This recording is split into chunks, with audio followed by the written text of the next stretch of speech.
Hello, everyone. Welcome back from a holiday weekend. I hope you had a great 3 days off. Before I take your questions, let me begin with a couple of items. First, we are pleased to announce that the President will address this year's annual APAC Policy Conference in Washington, D.C. on Sunday, March 4. The President welcomes this opportunity to speak to the strength of the special bonds between Israel and the United States. As you know and has been previously announced, the President has a bilateral meeting with Prime Minister Netanyahu on March 5th, the day after. And then also, if I could give you a readout of the President's call this morning with Chancellor Merkel of Germany. The President and German Chancellor Angela Merkel spoke by phone this morning to discuss the latest developments concerning the financial situation in the Eurozone. The President thanked the Chancellor for her leadership and welcomed last night's agreement in Europe on a new rescue program for Greece to help reduce its debt to sustainable levels. The President and the Chancellor agreed that the planned EU fiscal pact, recent actions by the European Central Bank, and reforms by Spain and Italy have also been positive steps in addressing the Eurozone crisis. The President and the Chancellor also discussed preparations for the upcoming G8 summit and agreed that the emphasis there should be on growth and jobs. Those are my top of the briefing announcements. Be happy to take a few questions. Ben. Thanks, Jay. Two topics, please. Can you tell us if the President had any personal reaction to the news of the Korans being burned at the U.S. military base in Afghanistan?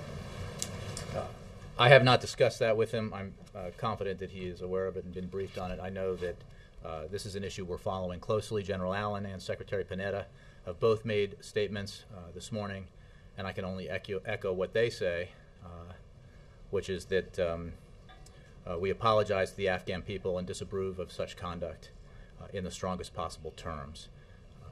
This was a deeply unfortunate incident that does not reflect the great respect our military has for the religious practices of the Afghan people. Our military leaders have apologized, as I mentioned, for these unintentional actions, and ISAF is undertaking an investigation to understand what happened and to ensure that steps are taken so that incidents like this do not happen again. Do you know if President Obama plans to call President Karzai about this? I don't have any calls to announce. The President did speak with President Karzai yesterday on issues of reconciliation.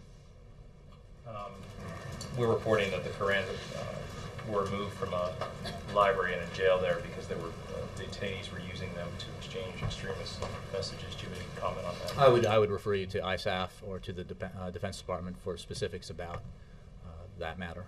And just kind of one more broadly on this, is it, from the White House perspective, is this stunning that this kind of incident still happens at all? Yeah, I don't have I don't know enough about it to provide that kind of context. I would simply say that it's regrettable. It does not represent the views of our military, and it certainly does not represent the conduct of our men and women in uniform, or our general respect for the religious practices and beliefs of the Afghan people. Thanks for that. I just wanted to ask you also about something the President said today.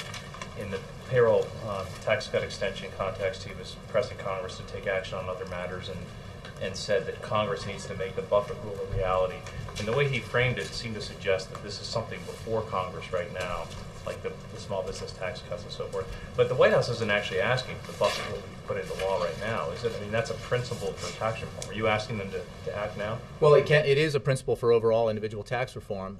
He is calling on Congress to make it a reality within the context of tax reform. The overall principle should be adhered to as we look at issues of the balance that we have in our tax code going forward. We have, as you know, the Bush tax cuts expire at the end of the year.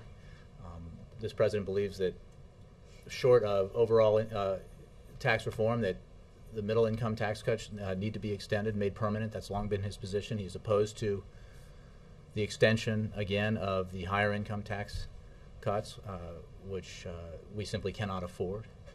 And the president's overall approach to this is informed in part by the Buffett principle, by the Buffett rule, that millionaires and billionaires should not be paying a lower effective tax rate than hardworking average folks out there. But he's not asking Congress to turn that into a law right now, is he? Well, I think it depends on what Congress's approach is to issues of the tax code this year. If they address income tax, individual income tax, and they ought to ensure that the Buffett rule is made law, if you will, through that practice, through that legislation. Yes. Jay, on the Greek debt crisis, does the administration believe that the Europeans have done enough to solve that crisis, and do you believe that that's reduced the risk of spillover from the European debt crisis from hindering the recovery here? Alistair, I would say that the Europeans have taken important steps to deal with the crisis. That was reflected in the President's telephone conversation with the German Chancellor. It also remains the case that additional steps should be taken, and we encourage our European friends and allies to take those steps to strengthen the firewall, to ensure that the reforms that have been taking place in countries within the Eurozone are furthered and carried out in a way that helps ease the situation. So progress still needs to be made, and we will continue to work with our European friends and allies to do that and to offer advice and counsel based on our own experience with these kinds of issues. As you know, certainly Secretary Geithner has spent a lot of time in recent months interacting with his counterparts in Europe, discussing these various issues and offering his perspective based on his experience here in the United States. One other topic. Mr. Donnellan visited Jerusalem over the weekend. Can you talk about the message that he took there? Was he there to try and persuade the Israelis to give sanctions more time and talk them out of taking military action against Iran? And was he persuasive in that message? Mr. Donnellan, the National Security Advisor, was in Israel discussing security matters and our important relationship with Israel, and specifically Iran, discussing the fact that Israel and the United States share the same objective, which is to prevent Iran from acquiring a nuclear weapon, and discussing the fact that the approach that this administration has taken has led to a situation where Iran is isolated as never before, where it is under pressure economically as never before, where there is an international consensus around the idea that the problem here is Iranian bad behavior, their refusal to live up to their international obligations. Now we feel, as I've said and others have said, as most importantly the President has said, that there is time and space for diplomacy to work, for the effective sanctions to result in a change in Iranian behavior, an agreement by Iran to live up to its obligations, to engage in negotiations, and resolve this matter peacefully. We do not, of course, as we've said many times, take any option off the table. And that was the context of the discussions that Mr. Donnellan had with his counterparts in Israel. Jay, then I'll move back. Yeah. I was wondering if you have any reaction. Republicans are, I know you haven't said that you'll be tapping the Strategic Petroleum Reserve, but you have said it's on the table. The President did it last summer. Republicans have legislation that would tie the President's hands. It would make him have to okay the Keystone Pipeline in order for him to be able to tap the Strategic Petroleum Reserve, and I'm wondering if you have a reaction to that. Well, I'll make a couple of points on that. In terms of Keystone, as you all know, the history here is pretty clear. And the fact is that because Republicans decided to play politics with Keystone, their action essentially forced the administration to deny the permit process because they insisted on a time frame within which it was impossible to appropriately approve the pipeline. There wasn't even an alternate route proposed yet through Nebraska, an alternate that was deemed necessary based on the request of many in Nebraska, including the Republican governor. So the fact that the process had ended the way it did in terms of that permit request is wholly the responsibility of the Republicans who insisted on playing politics with the payroll tax cut extension back at the end of last year.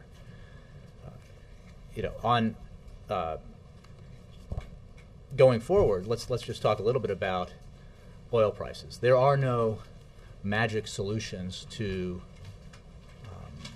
rising oil prices and the pain that Americans feel at the pump.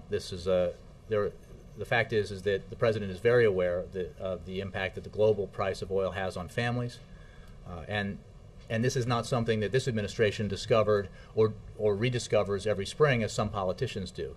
As you're aware, Jake, oil production in the United States has increased every year that this president has been in office, and right now. Is that at all because of his actions? Isn't that some of that because of the previous administration? It is now a combination of both, and the fact is that American oil production is at its highest now than it has been in 8 years. Moreover, and this goes to our actions, over the past 3 years we've opened millions of new acres for oil and gas exploration. As part of our focus on continuing to expand possible responsible domestic production, last month the president directed his administration to open more than 75% of our potential offshore oil and gas resources, including a 38 million acre lease sale in the Gulf of Mexico scheduled for this summer, which could produce up to 1 billion barrels of oil and 4 trillion cubic feet of natural gas. And then also, let's step back. When you look at this as a long-term issue and not magic solutions that politicians propose in the spring and forget about come summer and fall, this president put into place historic fuel efficiency standards that will nearly double the efficiency of the vehicles we drive over the next decade. And that alone will save American families $1.7 trillion at the pump and cut oil consumption by 12 million barrels. The president is also committed to, he takes an all of the above approach. We've approved new nuclear reactor development, first time I believe in 30 years. We are focused on increasing domestic oil and gas production, but we're also focused on developing alternative sources of fuel, whether they're biofuels or wind and solar. Alternative energy is another means by which we can reduce our reliance on foreign oil, reduce our vulnerability because of global changes in the global price of oil. That's the kind of approach we have to take to ensure our economic future. Do you have your reaction to the Republicans trying to tie? I don't have a reaction to a specific proposed piece of legislation or even any legislation that's been submitted now. I would simply point you to the actions that this president is taking to increase domestic oil production, increase domestic gas production, reduce our reliance on foreign sources of energy, and suggest to you that that's the right approach, and that the record the president has here speaks for itself. How can you say you have an all-of-the-above approach if the president turned down the Keystone Pipeline? And you blame the Republicans for making it political. But the president didn't turn down the Keystone Pipeline. There was a process in place, with long precedent, run out of the State Department because of the issue of a pipeline crossing an international boundary, that required an amount of time for proper review after an alternate route was deemed necessary through Nebraska at the request of the Republican governor of Nebraska and other stakeholders in Nebraska and the region, that needed to play out, to be done appropriately. You can't review and approve a pipeline, the route for which doesn't even exist. The Republicans were the ones, unfortunately, who decided, because they were looking for scalps, I guess, or looking for wins in a situation where somehow they found themselves on the wrong side of cutting taxes for 160 million Americans last December, they decided to play politics with this decision and attach it to the payroll tax cut extension. That essentially, even though they'd been made clear by the State Department that doing so would make it impossible for them to conduct the review responsibly, they did it anyway, knowing what the result would be. I don't want to relitigate the whole thing, but Republicans say that the president was playing politics first, by delaying a decision until after the election. Well, I appreciate that, and we have been through this, but I would note that the delay was the result of a decision made to honor the concerns of those in Nebraska, including the Republican governor, who felt that the proposed pipeline associated with the permit request ran through a portion of Nebraska that would threaten the aquifer, threaten the water supply in Nebraska. The decision was then made to delay approval, delay the process to allow for examination of alternate routes. That's the way the process should work. It is unfortunate that the process was artificially halted because of the decision to play politics with the payroll tax cut extension. Kristen. Jay, thanks. As you know, this weekend there were fresh calls from Senators McCain, Graham, and some others to arm the opposition movement in Syria. I know the White House has said consistently that this is not something that you're currently considering seriously, but given these fresh calls, might you start to reconsider? Well, Kristen, I appreciate the question. We still believe that a political solution is what's needed in Syria. We don't want to take actions that would contribute to the further militarization of Syria, because that could take the country down a dangerous path. But we don't rule out additional measures that, working with our international partners, that the international community might take if the international community should wait too long and not take the kind of action that needs to be taken to ensure that Assad steps aside, to ensure that a peaceful democratic transition can take place in Syria.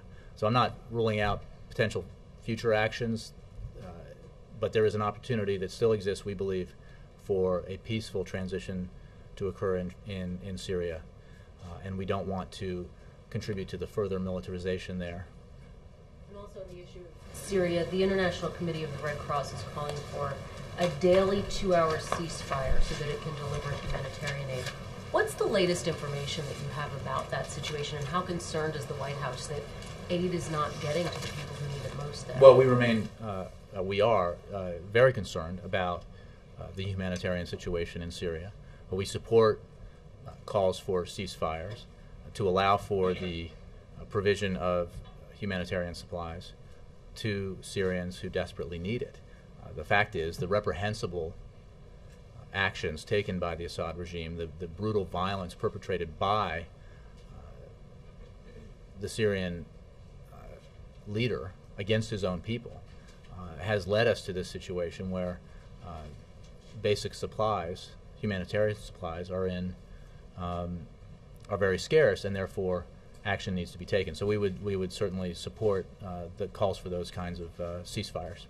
Some reporters on the ground have looked at the situation and said that it seems to be moving toward a civil war. In fact, one reporter said that it's careening toward an all-out civil war. Is that how the White House sees the situation? Well, there's no question that there is an intense level of violence, largely one-sided because of the brutal attacks by the Syrian forces against the Syrian people in certain parts of the country.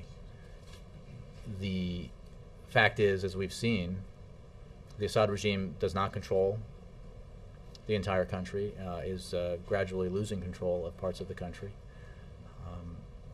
We believe that we are in a situation where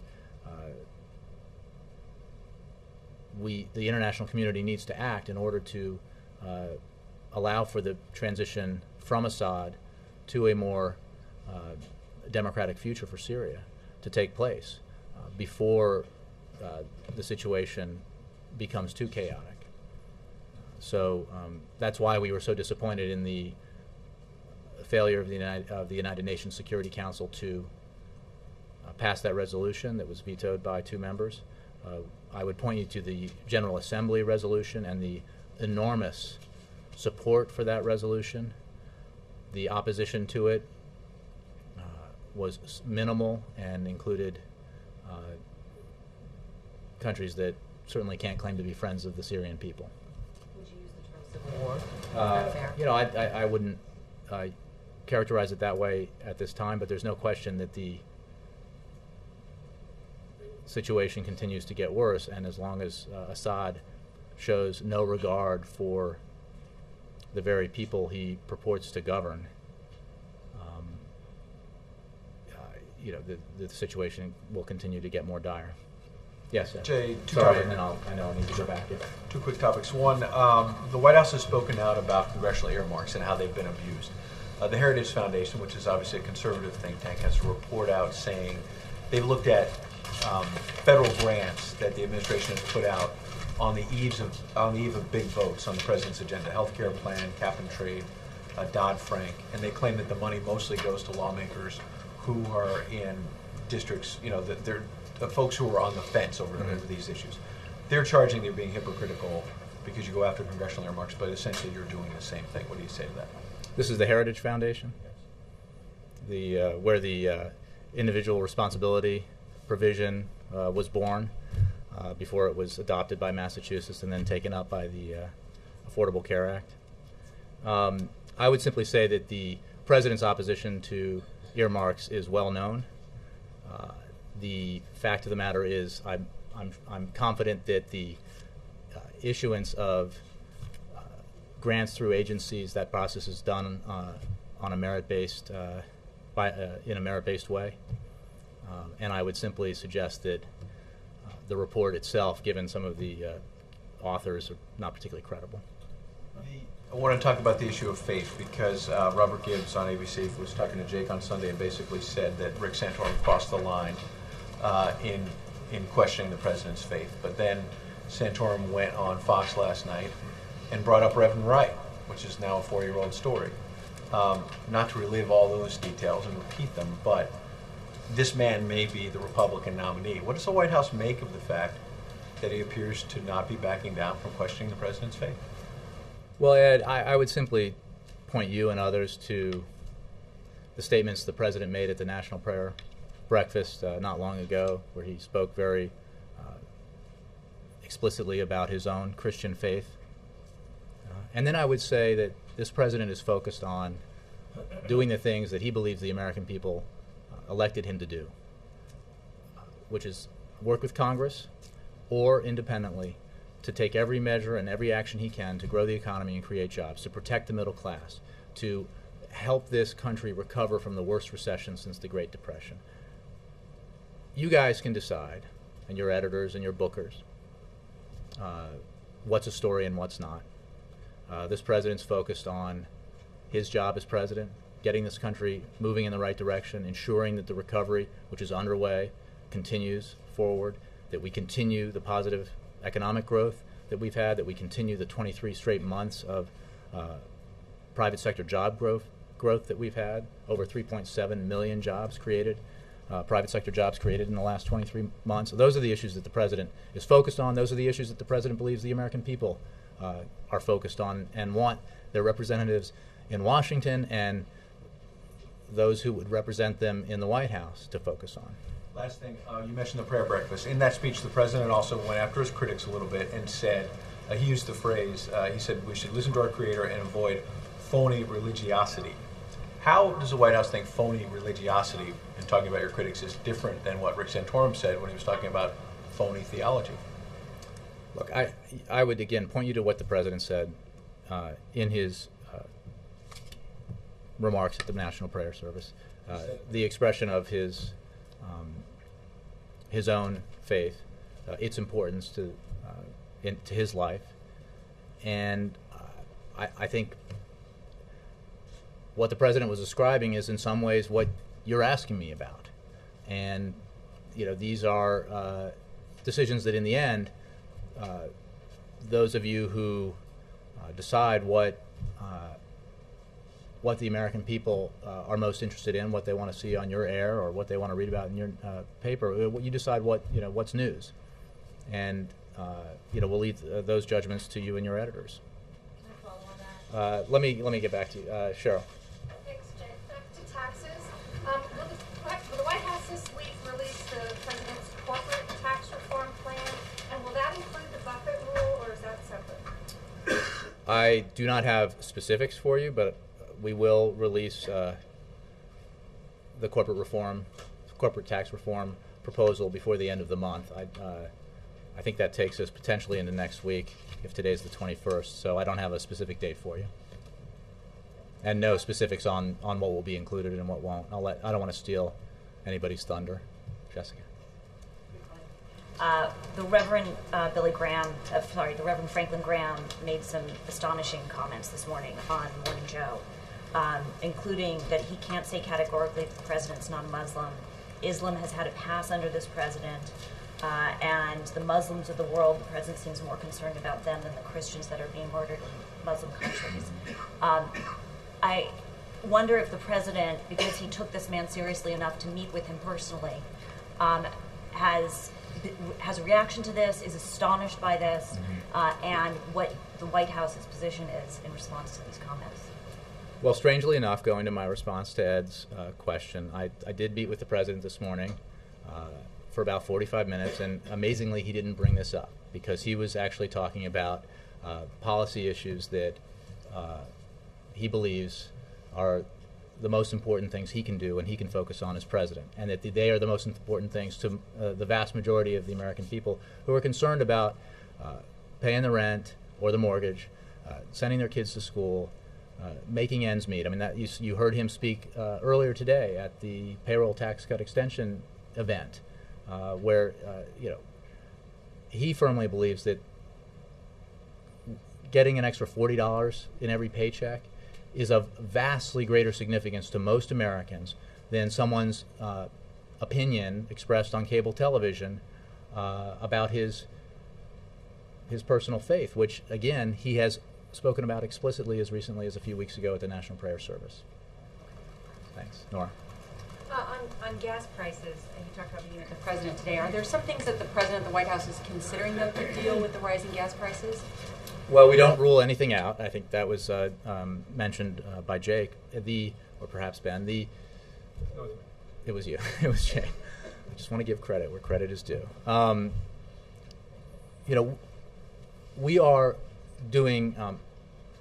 The president is doing a variety of things, and has been since he took office, to increase domestic oil and gas production, to reduce our reliance on foreign sources of energy, to increase our generation of alternative energy, which again helps reduce our reliance on foreign sources of energy, which is important not just for national security reasons, but also for because of the fact that you have, in a global oil market, you have spikes in price, and the more action we take to create domestic energy, the more insulated we are from those kinds of changes in the market. But I'll also say that this is a broader issue because we have to do everything we can. And I remember talking about this when we weren't in a period of a price surge in oil prices, but we had seen them in the past, and we're likely to see them again in the future. It just underscores why this president's approach is that we have to do everything we can that we can control to grow the economy and create jobs.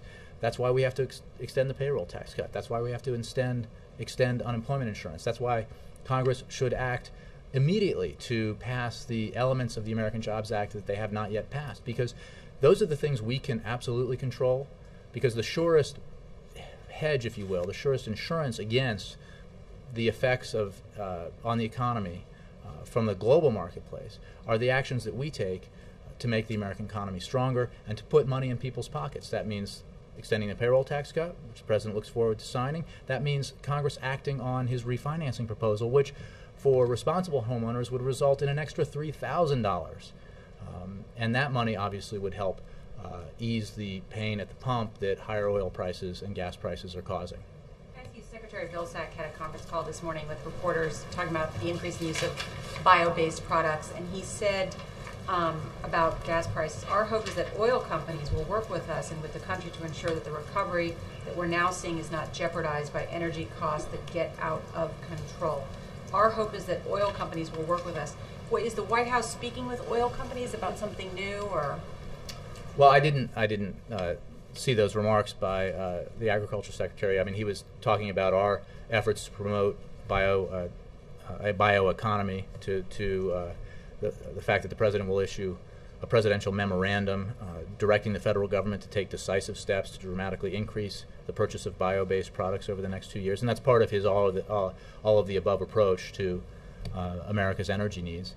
that we can ensure we can reduce our reliance on foreign sources of energy if we expand in every direction, if we increase oil production, increase gas production, increase our investments in alternative energy, and take dramatic action like he did with the fuel efficiency standards to dramatically reduce our consumption of oil and save Americans $1.7 trillion in costs. So again, I don't have the transcript and didn't see what the Secretary's remarks were, so I'll have to take that and get back to you. Can I ask you about Newt Gingrich? He was on CBS this morning, and he said the president has had a policy that's been outrageously anti-American.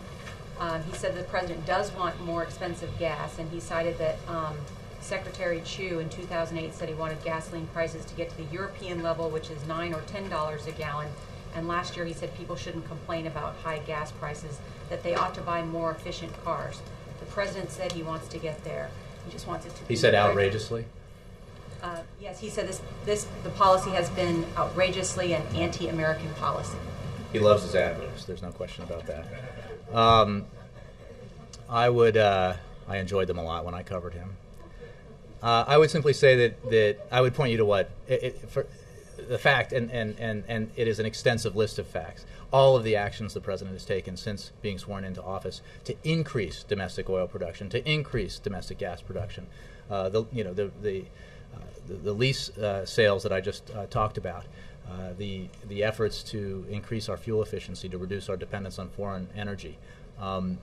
Again, as I mentioned in response to another question earlier, there are, this kind of situation that comes periodically because of a rise in the price of oil globally, often results in magic solutions being put forward by politicians who may or may not know what they're talking about. But the fact is, you have to have an approach that's comprehensive, that takes a long-term look at reducing our dependence on foreign sources of energy, increasing domestic production, and developing alternative sources of fuel. And that's the approach the president has taken. Is the rise in gas prices the president's fault? Look, the rise in gas prices is clearly the effect of a variety of factors on the global price of oil. They include unrest in certain regions of the world. They include growth in areas like China and India. You know this well, you've covered it. The fact that this is happening only underscores the need, as it did last year when prices went up, and as it did 2 years before that, underscores the need to have a comprehensive energy policy, which this president has and has been putting into place, and that has resulted in more domestic oil production than we've had in the past 8 years, greater sales of leases in the Gulf and elsewhere to increase our production, the reduction in our reliance on foreign energy sources. I mean, these are the kind of policies that have long-term positive impact on the American economy and on our national security. And that's why the president has taken the actions he has. Yes, sorry. I was wondering, just today with this event on the payroll tax cut, why wasn't it? Why weren't Republicans included? I mean, did they not want to come because it was their supposed surrender on this issue, or did you not invite them? Was it not a priority to hold a signing ceremony? Well, first of all, we don't have a bill to sign yet. Congress works in mysterious and often slow ways to pass paper from one building to another, but we expect that to arrive soon, and the president will sign it as soon as it does. The event today was meant to highlight the impact that regular folks had by raising their voices on Congress to get them to act in the way that resulted in the extension of the payroll tax cut. As the president said, this was, it happened late last year, and it happened again where Congress, after exploring other alternatives, decided to act in a rational way, to compromise, where everybody didn't get everything they wanted, but the result was what was necessary for the American people and what was necessary for the American economy. And that's a positive thing. So his event today was meant to say, this is how the system can work and should work if the focus is on helping Americans and helping the economy grow and helping it create jobs. And if Congress keeps that as its focus, it should then move on to other important things like the president's refinance proposal to help Americans, help the economy and help the economy create jobs. That was the purpose of the event. It wasn't a celebration, it was an exhortation. I just was curious about how, when you decide to hold a signing ceremony, when you don't decide, because there is that issue that came up with the FAA one as well, Bill. And I understand that I did talk to members on the Hill, and they said that it could have gotten here by today. We don't control when the bill arrives. We just don't. That's a congressional prerogative. Today, from what I understand, so it wasn't like taking advantage of a time opportunity. So I guess again, I'm curious the about point was whether it was here this morning or gets here this afternoon or tomorrow or whenever it arrives. The point of the event wasn't to have a signing ceremony. The point of the event, or to celebrate action that was simply Congress doing the right thing and acting rationally on behalf of the American people and being willing to compromise on behalf of the American people. It was meant to say, that's not enough. Let's do more. And to note, as the President did, that we do not accept the conventional wisdom, oft expressed by the various outlets represented here, that Congress can't do anything this year because it's an election year. They've already proven otherwise, and we believe that they have an excellent opportunity in the weeks and months ahead to do so again, to show that the fact that it's an election year does not mean that important things can't get done. So we look forward to working with Congress and disproving the experts on this because it's the right thing to do for the American people. All the way in the back. Back to the oil prices. Do you think the agreement that was signed yesterday with Mexico will help the President's strategy on oil production, and what he's going to do to convince the U.S. Congress to ratify that agreement? Well, I don't have a legislative strategy for you, but absolutely, the agreement reached with Mexico represents, again, the President's all-of-the-above approach to safely and responsibly develop domestic sources of oil and gas, and in partnership with other countries develop oil and gas, and because he believes that's the right thing to do. It's the only way, because there's not a single solution to the problem of our reliance on foreign sources of energy or the problem of spikes in oil prices. You have to take a holistic, broad, all-of-the-above approach, and that's what he's doing. Do you believe he have the support of Congress to ratify the agreement? Well, we certainly would hope that in the interest of production of oil and gas and in the interest of our energy security that we would have that support, yes. Fox Radio, sorry, I can't see you, Mike. How are you? Thanks, Jay. There's a group of 2,500 pastors and evangelical leaders that sent a letter to the White House yesterday expressing their concern about the contraception policy. I know you haven't received that yet, but in light of that, I wanted to ask you what the status was of the administration's dialogue with faith leaders on that issue. Who's been contacted and that sort of thing? I don't have a list of contacts for you. I know that there have been contacts, especially as we work with stakeholders on the issue of the self-insured, the element that we will resolve in the same context that we resolved, we believe, or found the right balance, we believe, in terms of ensuring that religious institutions like universities and hospitals that have an objection do not have to pay for or directly provide contraceptive services, but the women who work for those institutions will get the same coverage and preventive services coverage that women across America will get. And we are continuing to have those conversations to work out a solution as it relates to self-insured institutions. And just to follow up, what is the White House perspective on this controversy? Do you feel that that the concerns are being addressed and contained, or in light of this letter and some of the suits that have popped up, lawsuits that have popped up recently, do you feel that it's widening? Well, the President's focus was on finding the right balance. You heard him say so from this very podium that he was absolutely committed to ensuring that these important services were provided to women regardless of where they work. But he was also very committed to ensuring that it was done in a way that respected religious beliefs and religious concerns. He knows from his own experience that these issues matter and they need to be respected. And that is the balance he sought and the solution that was put forward. And we are continuing to work with stakeholders to implement that as a solution in a way that we believe satisfies the concerns, or should satisfy the concerns of those about in terms of their religious beliefs. The approach was to find that balance, to ensure that the coverage was provided, and to respect religious beliefs. It was not to ensure that everybody said they were okay with it, because you often cannot find a solution to difficult issues if that's the approach you take. You guys can decide whether the issue is as a political issue or even a policy issue is expanding or contracting. It is sometimes amusing to read how one week what is viewed as a colossal error by the White House, the next week is viewed as some brilliant political move, when in fact the approach all along has just been an effort to find the right policy. Mr. Landler, how are you? I'm fine, thanks, Jay. Back to Iran for a moment. There's been this series of strong statements about Iran from Israeli leaders. There's been obviously a long series of retaliatory statements by the Iranians. Iran has become a very big topic on the campaign trail, with Republicans arguing that the president may not be doing enough to back up Israel. And some media critics have likened this period to sort of the period leading up to the Iraq War.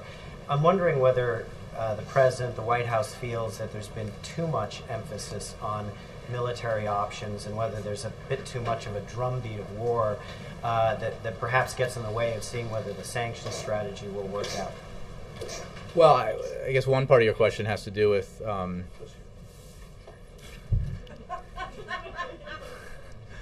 bless you, Laura. I hope you're okay.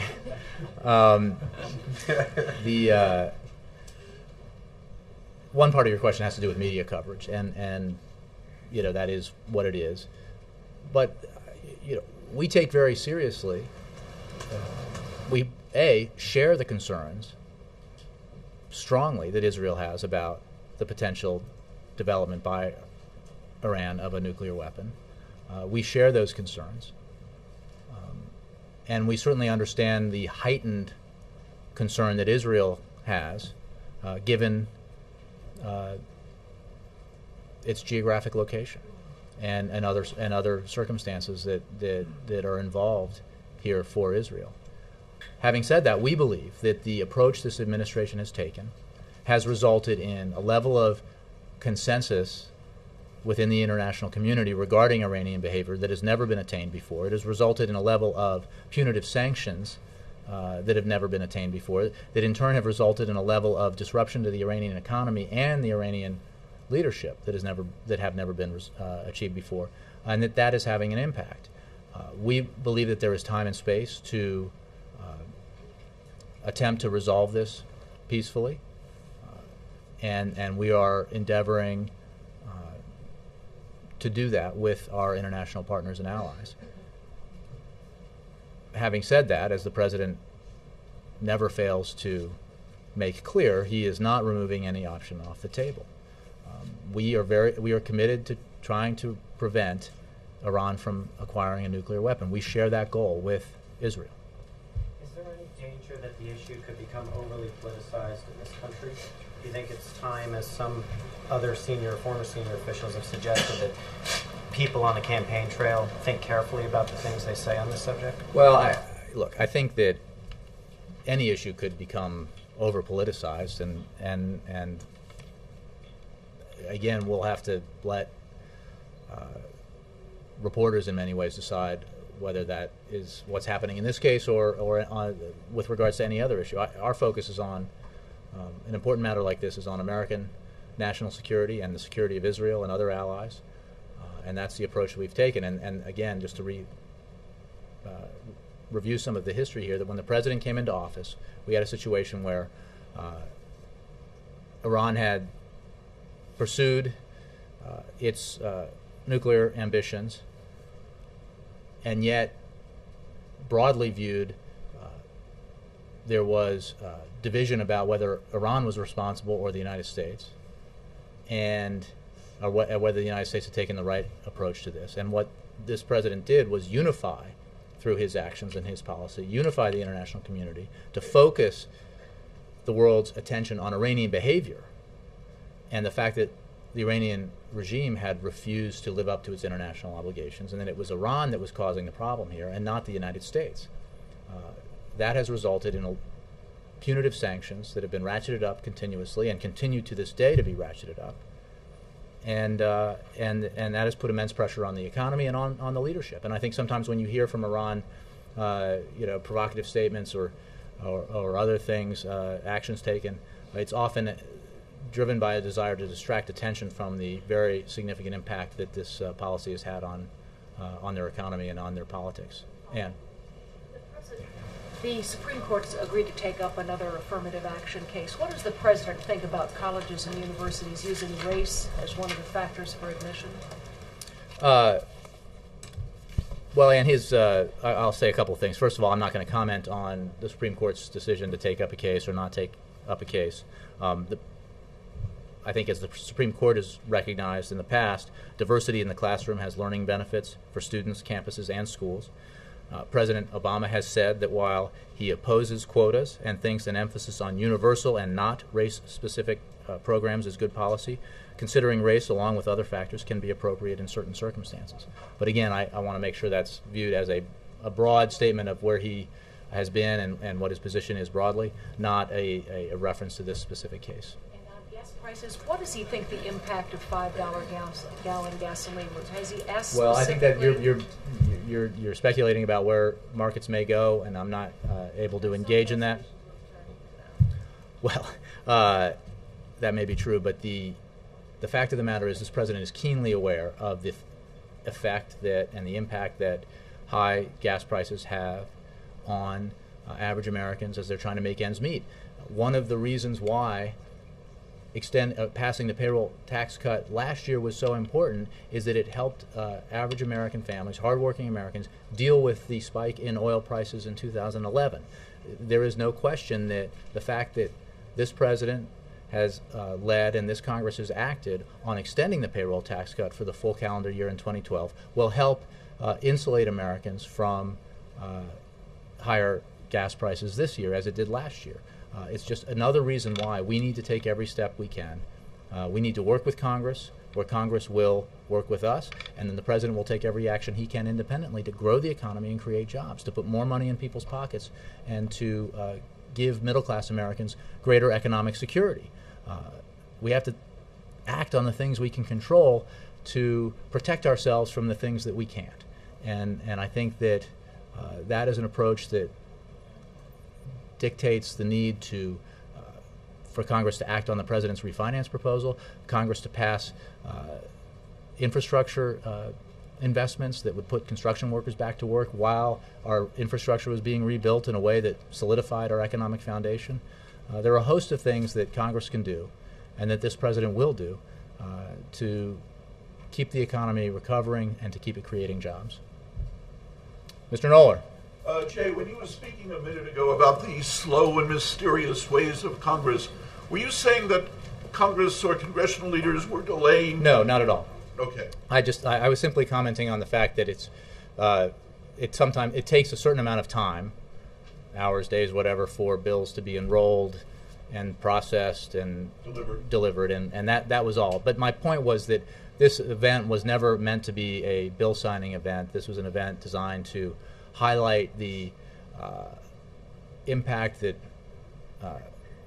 Americans had by raising their voices and pushing Congress to pass the payroll tax cut extension, and the impact that passing it has on average Americans. And in making that point, to show and to call on Congress to do more, to take action, continued action to help American families as we recover from the recession. Thanks, Jay. All right, thanks all. Appreciate it.